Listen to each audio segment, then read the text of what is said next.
Kremlin में देर रात कल हमला हुआ, ड्रोन से यह हमला किया गया। इस हमले में पुतिन बाल बाल बच गए, लेकिन इस हमले के बाद सवाल यह उठ रहा है कि करीब 14 महीने से ज्यादा का वक्त हो चुका है, यह हमला लगातार जारी है। तो क्या आने वाले समय में ये हमले, ये युद्ध और भीषण होगा? क्योंकि हमले और युद्ध रुकने का नाम नहीं ले रहे हैं दोनों ओर से।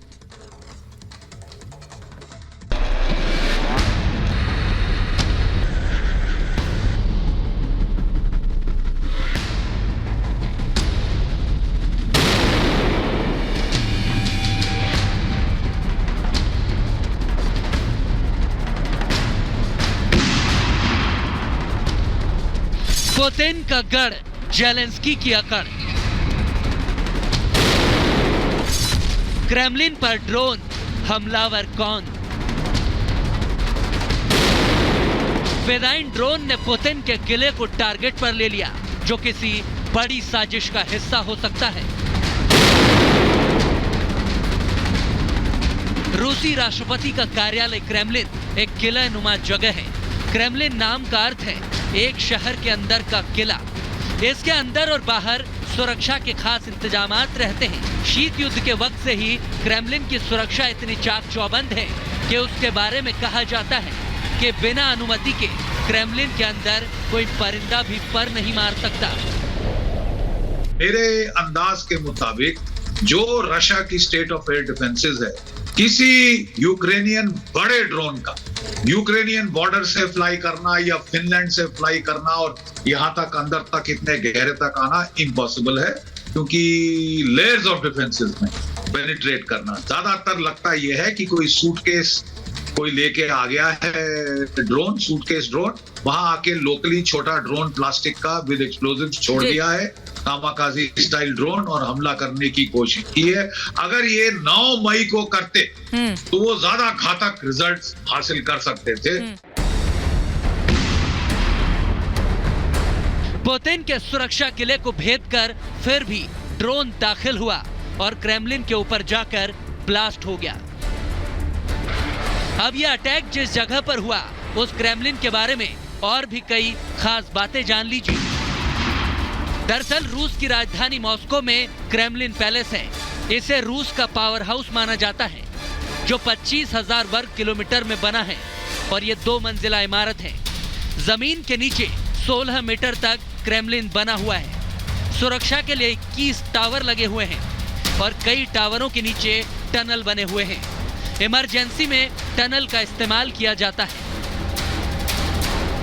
यानी दुनिया की सबसे सुरक्षित माने जाने वाली जगहों यानी कि क्रेमलिन में पुतिन रहते हैं और वहीं उनके दफ्तर से वो कामकाज करते हैं। फिर कैसे क्रेमलिन के ऊपर कोई ड्रोन उड़ता हुआ आता है और हमला कर देता है? चाहे जो हो, मगर इस हमले के कई गंभीर परिणाम हो सकते हैं। ये साबित होता है कि वाकई में ये अटैक यूक्रेन की तरफ से हुआ है, तो इसके अंजाम बड़े भयावह होंगे। एक दुनिया पूरे विश्व युद्ध के और न्यूक्लियर युद्ध के कगार पर जा सकती है, क्योंकि जैसा कि पुतिन ने कहा है या रशिया ने कहा है कि ये एक टेररिस्ट अटैक है और इस टेररिस्ट अटैक का जिसका टारगेट उनके राष्ट्रपति रहे हों, तो उसके बदले के लिए वो काफी दूर तक जा सकते हैं। ये अगर ये ड्रोन हमला यूक्रेन की ओर से किया गया है तो इस धमाके के जरिए यूक्रेन को इस संदेश देना चाहता है। सूत्रों की माने तो ड्रोन अटैक के जरिए जेलेंस्की ये दिखाना चाहते हैं कि यूक्रेन के निशाने पर रूस के राष्ट्रपति पुतिन हैं। वो क्रेमलिन तक हमला करने में पूरी तरह से सक्षम हैं। उनके टारगेट पर रूस का सबसे सुरक्षित इलाका है।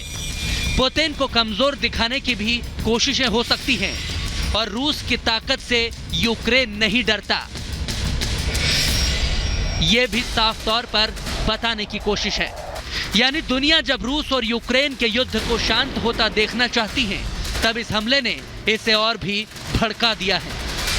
अगर कीव, इसको मुझे नहीं पता कीव ने भी एक्सेप्ट किया है कि नहीं किया है, ये रशियन स्टेटमेंट है कि वो यूक्रेनियन वो है, लेकिन यूक्रेनियंस भी के पास इतनी कैपेसिटी नहीं है कि वो खुद कर सकें। तो उनको पूरी इंटेलिजेंस पूरा वो है। हालांकि जहाँ तक मुझे पता है प्रेसिडेंट पुतिन उस समय वहाँ पर नहीं थे और उनकी पूरी सुरक्षा की होती है, लेकिन ये फैक्ट कि मॉस्को में और क्रेमलिन में इस तरह का अटैक होना एक बड़ा सीरियस इंसिडेंट है, और मैं समझता हूं कि इससे रशियन फोर्सेस या रिस्पांस जो है वो और भी ज़्यादा घातक हो सकता है यूक्रेन के खिलाफ। हमले के बाद कई सवाल भी खड़े होते हैं, क्योंकि रूस के पास दुनिया का सबसे ताकतवर मिसाइल डिफेंस सिस्टम S-400 मौजूद है। इसके अलावा रूस के पास S-500, S-300 जैसे डिफेंस सिस्टमों की भरमार है, और इन्हीं के जरिए वो हवाई निगरानी करता है। तो क्या ये सब ड्रोन अटैक के दौरान फेल हो गए? ऐसी संभावना है कि यह ड्रोन सीमा से काफी नीचे उड़ान भरता हुआ रूसी क्षेत्र में दाखिल हुआ था, और इसी वजह से रूसी रडार ड्रोन को पहचान नहीं पाए। एक संभावना यह भी जताई जा रही है कि ड्रोन को रूस की सीमा के अंदर से ही लॉन्च किया गया हो, जिससे यह डिफेंस सिस्टम की नजर में आए बिना ही क्रेमलिन तक पहुंच सके। ऐसे कई और भी सवाल हैं, लेकिन इनकी तफ्तीश कर अब रूस कोई बड़ा एक्शन ले सकता है। Bureau report, Republic Bharat.